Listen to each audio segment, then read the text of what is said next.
Hello అండి, అందరు ఎలా ఉన్నారు? ఈరోజైతే నేను బొంబాయి చట్నీ పూరీలోకి దోశలోకి ఎంతో టేస్టీగా ఉండే బొంబాయి చట్నీ అయితే చూపిస్తున్నాను. ముందుగా ప్యాన్ పెట్టుకొని అందులోకి ఆయిల్ వేసుకోవాలి. అది ఆయిల్ హీట్ అయ్యాక పోపు దినుసులు యాడ్ చేసుకోవాలి. అవి కొద్దిగా ఫ్రై అయ్యాక కట్ చేసి పెట్టుకున్న ఆనియన్స్ను కూడా వేసి కాసేపు మగ్గనివ్వాలి. అవి కూడా మగ్గిపోయిన తర్వాత అందులోకి కట్ చేసి పెట్టుకున్న టమాటోస్ని అయితే యాడ్ చేసుకుంటున్నాను. ఇవి కూడా కాసేపు మగ్గనిద్దాము. ఇప్పుడు కరివేపాకు కూడా యాడ్ చేసుకుంటున్నాను నేను. ఇది పూరీలోకి కానీ దోశలోకి కానీ ఇడ్లీలోకి కానీ చాలా టేస్టీగా ఉంటుంది. ఈ పేస్ట్ వచ్చేసి పచ్చిమిర్చి సాల్ట్ వేసి ముందుగానే మిక్సీ అయితే పట్టుకొని పెట్టుకున్నాను. వీటిని కూడా యాడ్ చేసి మంచిగా మిక్స్ అవ్వనివ్వాలి. ఇప్పుడు కాస్త పసుపును కూడా అయితే యాడ్ చేసుకుంటున్నాము.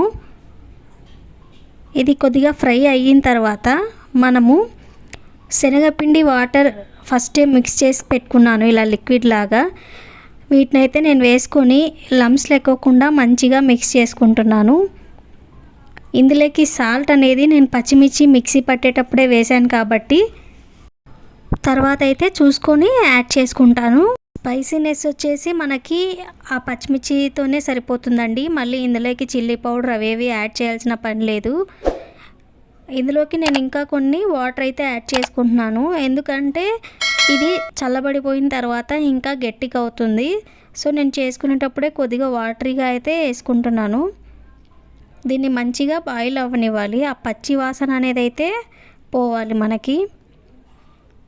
ఇప్పుడు అదంతా అయిపోయింది కదండి. నేనైతే లాస్ట్కి కొత్తిమీర అయితే యాడ్ చేసుకొని గార్నిష్ చేసేసుకుంటున్నాను.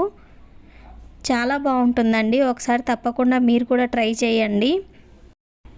మన వీడియోని ఎవరైనా ఫస్ట్ టైం చూస్తున్నట్లయితే సబ్స్క్రైబ్ చేసుకోండి. అలానే లైక్ చేయండి, షేర్ చేయండి, కమెంట్ కూడా చేయండి. Thanks for watching. బాయ్.